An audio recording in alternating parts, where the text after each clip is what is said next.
Give me your thoughts on that. What you got to say about the fact that $1 trillion off the rip, Elon Musk is about to become first trillionaire? First of all, it was made and founded by Elon Musk in 2002. So this is a 24-year-old company worth $1 trillion. That has so many. SpaceX is the umbrella with a lot of other companies within it, or like infrastructure within it. Yes, sir. And to me, it's like the PayPal mafia for real. Everybody's into the thick of it, into it, and you know what I'm saying. If we have Elon Musk become a trillionaire just off the corpse, as well as he having another company in Tesla within the stock market, which is also a top company in the S&P, and you know what I'm saying. Like it just goes to show you what type of game we're in, and that's as far as I'm gonna go with that. I'm gonna just throw in some extra stuff when we get further into this. Yeah, man, you don't get nothing sitting on your couch in this country, man. Not even close. But you get everything if you don't. Shit. Yeah. There wasn't even. But Elon. But so look. So SpaceX is coming out of $1 trillion valuation, one of the highest IPOs ever. The early investors who've been in for years are sitting on massive gains. In the moment it hits public market, a lot of them are going to be selling. So you got the primary market and you got the secondary market. The private equity market. Right. You got that. And where we fall is we're on that secondary market, right? When we invest as retail traders, we're on that secondary market. I could be getting it mixed up, but no.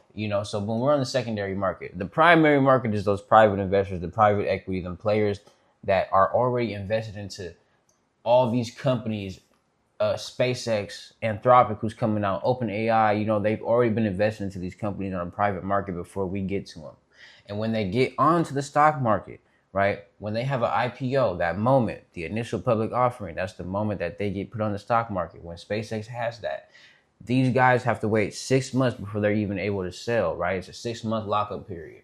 This is why I put this data up here, right? Wait 6 months to a year when buying an IPO. The average 1 year loss for an IPO is 55%. And let's talk about some names on the IPO. What are some names that you recognize here that are big now, but they started off like this? DoorDash. That is everybody's bread and butter. Roblox. Affirm. That's the payment company that you can have the payments with. You can make payments on your BNB's on there. Come on now. Zoom. Everybody's used Zoom one time for the job interview, whatever. Uber. Pinterest. Palantir's on there. Robinhood. Coinbase. Rivian. Rivian. That's a sneaky low key. Snap is Snapchat. Shopify, Alibaba, Twitter, who Elon Musk also owns. That's 3 companies. Totally forgot about Twitter. Facebook is Meta. Come on now. Those are all companies that we know. Dropbox, right? All these great companies. When they started off as an IPO, they was red within their first year. Their max drawdown that first year, 54% for Facebook, 58% for Twitter, 70% for the Roblox, 70% for Roblox. So all these companies who are great companies, when they get put on that stock market, they don't do great as first. Lyft is 80. Lyft had an 80% drawback, bro. Palantir, who's one of the greatest companies on the market, got government contracts now, 53% down in the first year. And saying that to say, man, historically, this pushes IPO prices down, right? IPO prices get pushed down in the short term, and there's also that 6-month lockup period, which I said these investors can't sell their shares for 6 months who were privately invested. So when that window is gone, you can expect more selling pressure. So we got talks about, SpaceX being going from $135, and then within the next year it's going to be at $50.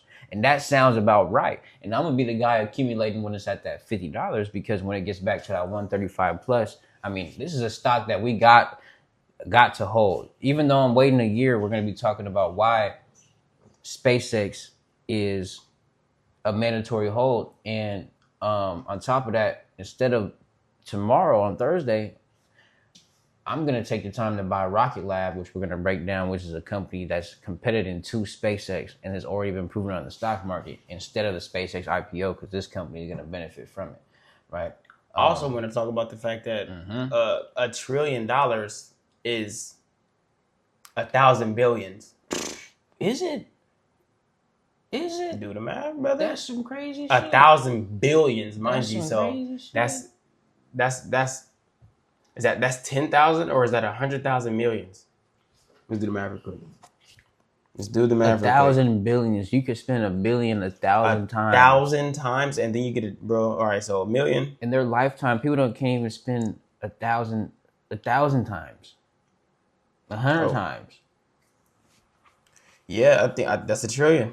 Wow. 10,000 millions. You can spend $1 million 10,000 times for $1 trillion. That's insane. People's generations from the very beginning don't even get to spend nowhere near that much money. And this guy's company is evaluating at $1 trillion, $1 trillion. The entire crypto market is $2 trillion. Wow. Yeah, man. It's so here's the hype around SpaceX for the people who don't know what the company does. So I had looked into what the company does and actually their plans for the next 5 years. And it's important that you know that for any company that you want to invest in, man. So the first thing first is Starlink, right? This brings in the most revenue. They are 31% year over year. And in 2025, did 11.4 billion in revenue for Starlink. Starlink has a subscription service. They went from 2.3 million to 10.3 million subscribers from 2023 to 2026.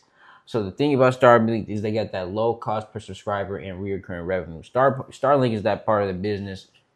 And matter of fact, before I try to explain it, you think you know it off the top of your head to explain it well enough? Because you do better with Starlink? Yeah. What it is like it's a satellite. It's energy. Mm-hmm. From my knowledge, it's energy that you can put into your home, your business, and they uses solar energy, I think, to power your home. Mm-hmm. And it gives you Wi-Fi, it gives you energy, it gives you power. It gives you power in your establishment.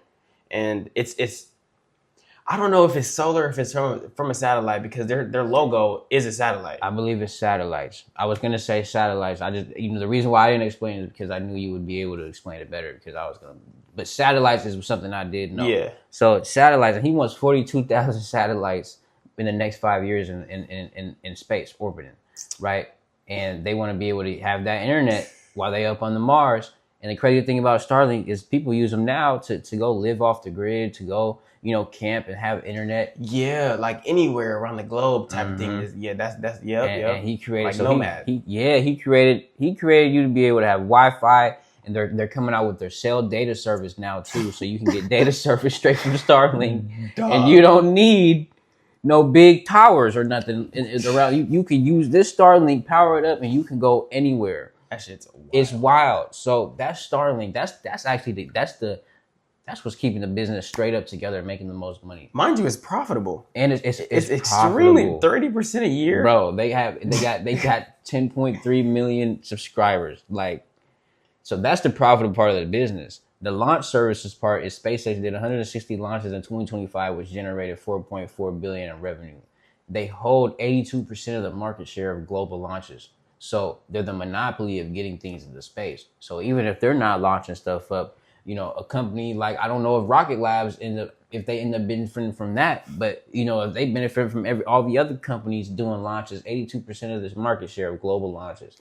Crazy. They got government contracts with the Department of Defense and NASA, so that's long-term stability revenue. And then they're getting into AI, compute, and building data centers just like any other company, brother. So that's something new that they just added, and this is on track to potentially triple their revenue by the end of 2026, right? So they're by the end of 2026, they're on track for 11 billion to end with. This could potentially put them at 60 billion to end with for 2026. And they want to get data centers holding data in space. That's the goal. So before I break down the 5 years plan for SpaceX, what you got, man? What's on the mind? Man, you ever knew a dude that just had too much of something and you didn't know why he had it or how he got it? You might see, bro, with the good. You remember when the Columbias came out? The coats? No, the shoes, the 11s, the Columbia 11s. Oh yeah. And there was dudes that had like 5 pair. Yeah. You're just overly doing it. Icy 5 pairs. And it's not like, damn, can I get like, bro? It's like, I want to rob, bro. Yeah, like why are you overly? Why are you? Oh, even the resellers coming through to buy the pairs, copping 15 pairs off rip. You just overly taking advantage. You're hooping in one. You're walking around the school in another pair. You got 3 pair on you for the day, mind you. You came in with the pair that you don't even let. You feel me? You might be in the library for this pair, hooping like, bro. Won't even let your bro borrow a pair. Come on, bro. You know, this is how I feel about this. On top of, bro, this is a profitable company. This isn't something that we're talking about. This is so profitable in all the sectors within SpaceX that he is valuated at $1 trillion. And I really want you, a trillion is 1,000 billions, 10,000 millions, 100,000, 100,000s. bro. What is that the math? Let me look. Like, and we only have, like, there's not many. He's starting off with $1 trillion off rip. There's not even many companies we have that ever hit $1 trillion market cap on the market, right? Half of the crypto market is $1 trillion.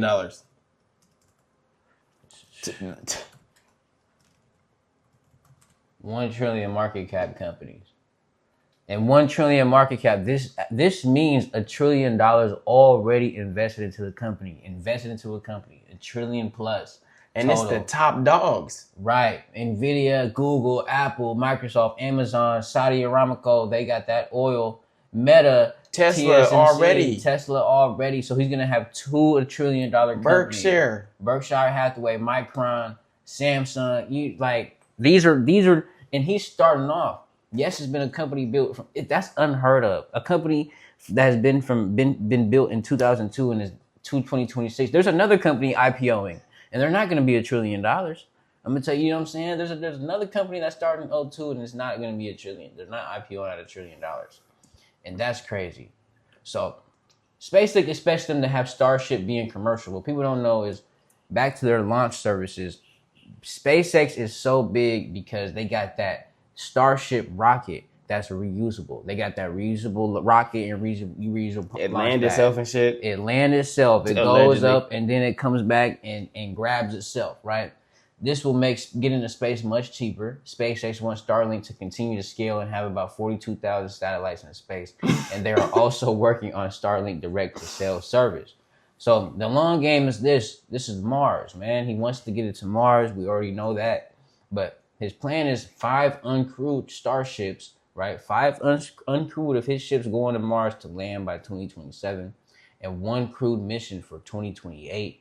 And from there, they want 100 ships to be on the way to Mars by 2031 and 500 ships to be on the way by 2033. And he wants to use all the revenue from SpaceX to fund his mission to Mars by getting more Starlink subscribers, and getting his AI computing data centers, and getting these government contracts up. And once again, Starship is a reusable rocket and reusable launch pad. This is Starlink for the people who don't know, man. And this is just one of the companies under this SpaceX umbrella. We haven't even got to the AI part. We haven't even gotten to all the other parts. Mm-hmm. You got to be fully aware. And this is a 5-year goal for one of those umbrella companies. Mm-hmm. Like, now this was the whole thing. Oh, okay. This was the whole thing. I meant to say SpaceX.